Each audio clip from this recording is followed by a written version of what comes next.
120 minute બોલ 120 minute કલાકમાં ફેરવો.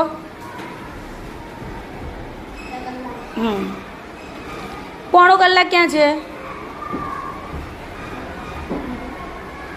મિનિટમાં ફેરવો એને. 15 મિનિટ બતાવો. કલાકમાં ફેરવો એને. 1 કલાક બતાવો. મિનિટમાં ફેરવો એને. 30 મિનિટ બતાવો.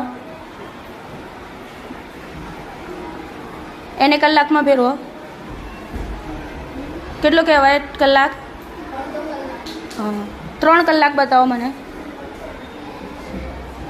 એને મિનિટમાં ફેરવો. 60 સેકન્ડ ક્યાં છે? એને મિનિટમાં ફેરવો.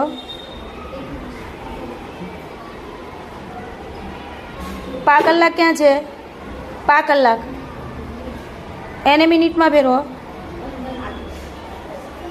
સરસ, ગુડ ગુડ.